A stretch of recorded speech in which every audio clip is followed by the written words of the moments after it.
Olá pessoal, eu sou o pastor Giovanni e esse é o nosso terceiro vídeo que fala sobre a pessoa e a atuação ou ministério do anticristo.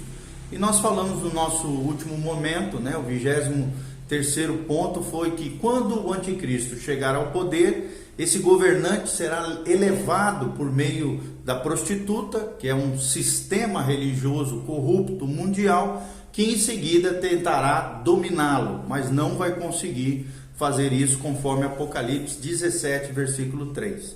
24º tópico aqui que nós falamos é que esse sistema religioso corrupto mundial será destruído então por esse governante, que é o anticristo, para que ele, somente ele, tenha domínio e poder a nível mundial, sem qualquer tipo de impedimento.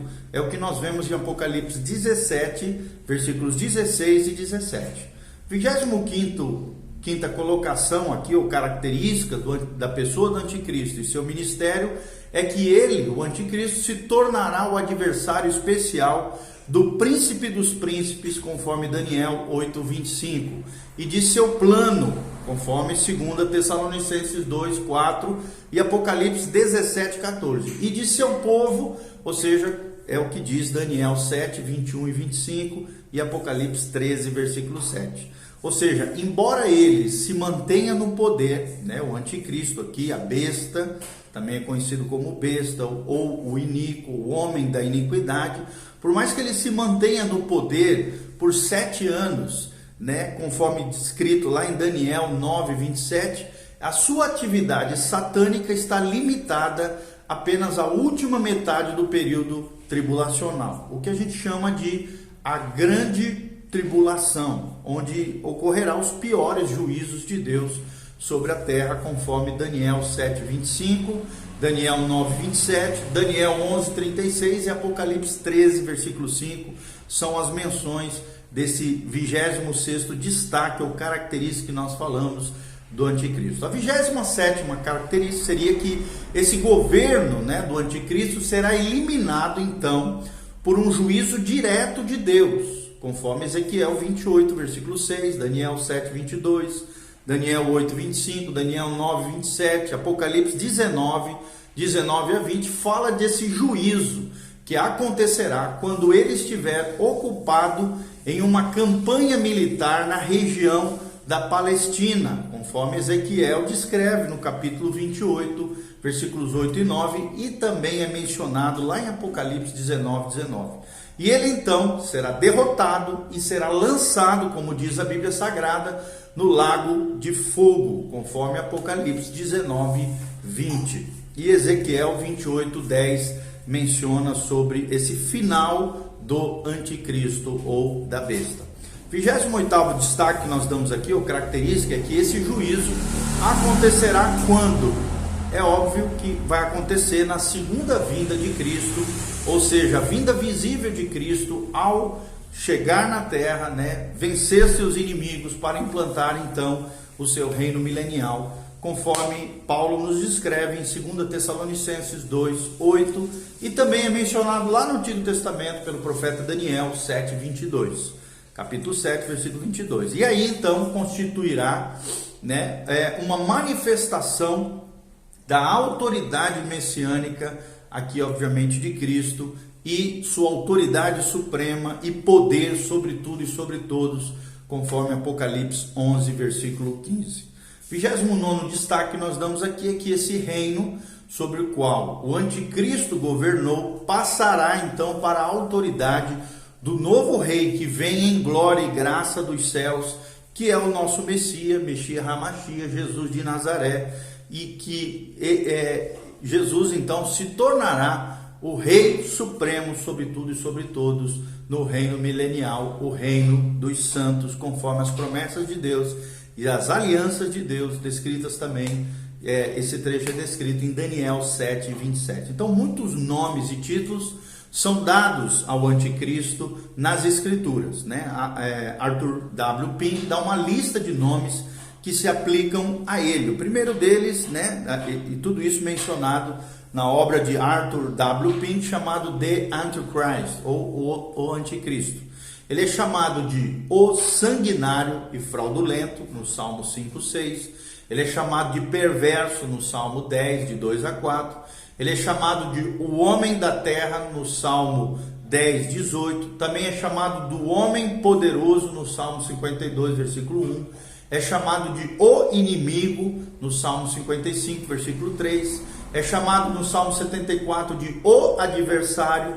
Também é chamado de o líder de muitas nações, no Salmo 111, versículo 6. É chamado também de o homem violento, no Salmo 140. É chamado de o assírio, em Isaías 10, versículo 5 a 12. É chamado também do rei da Babilônia, lá em Isaías 14, 4. Também é chamado de estrela da manhã, em Isaías 14, versículo 12.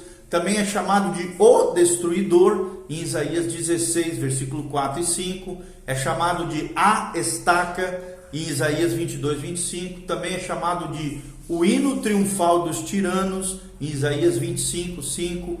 Também é chamado de o profano e perverso príncipe de Israel, em Ezequiel 21, 25 e 27.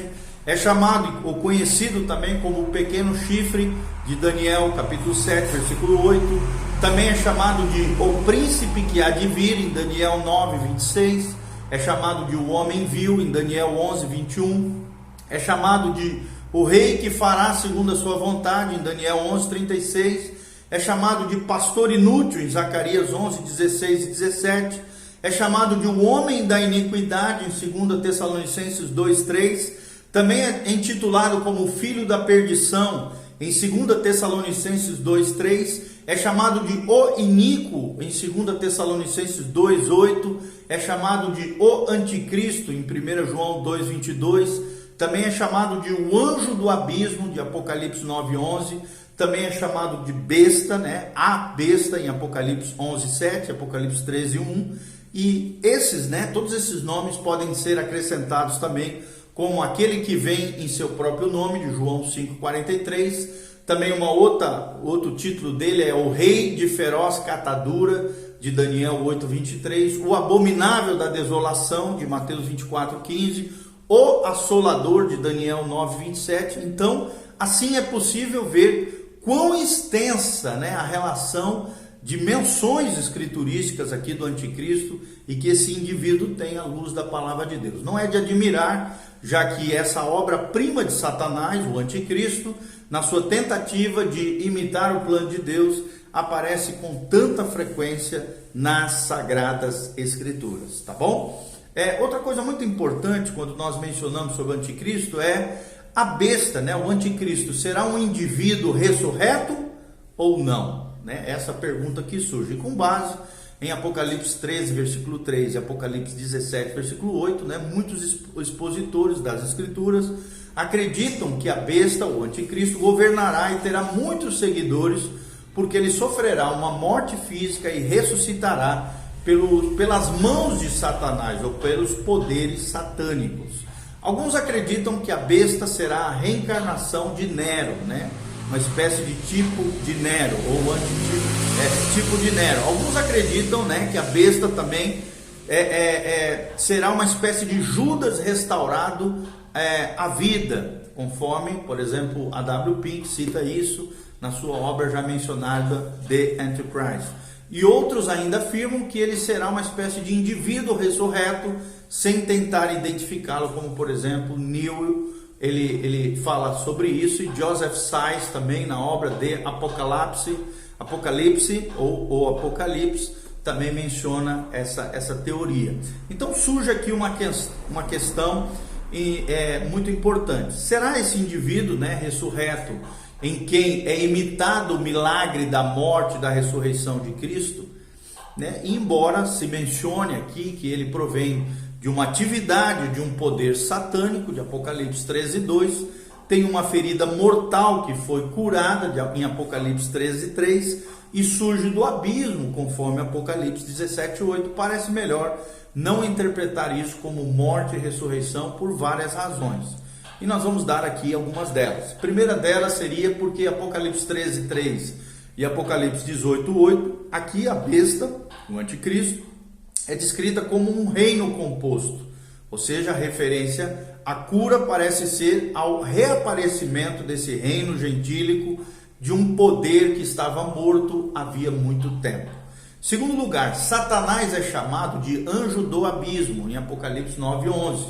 De modo que em Apocalipse 17:8 não ensina que o cabeça do Império Romano, que ressurgiu, saiu do abismo, mas sim que o próprio império foi trazido do abismo ou pelo próprio Satanás à existência.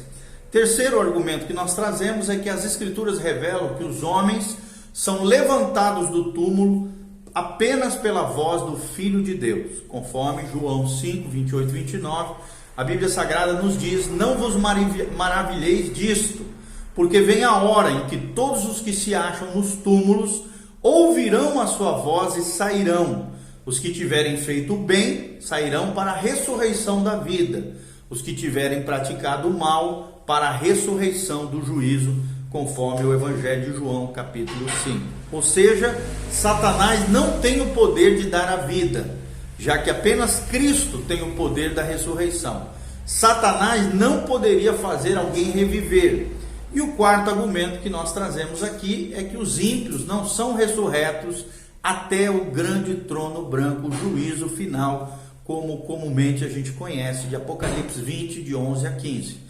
Ou seja, se um ímpio fosse ressurreto nessa era, se ele fosse ressurreto nessa hora, isso transtornaria aqui o plano de ressurreição divinamente ordenado por Deus. E o quinto argumento final aqui que nós trazemos é que, já que todas as referências a esse indivíduo o apresentam como um homem, não pode ser que ele, não como um ser sobrenatural ou de poder sobrenatural, parece aqui impossível então nós acreditarmos que ele é um indivíduo como tal ressurreto. Conclui-se então, biblicamente, que a besta não será um indivíduo ressurreto jamais, porque só Jesus tem esse poder da ressurreição, ok? No vídeo seguinte nós vamos falar sobre como será a destruição do anticristo, como será a destruição do anticristo.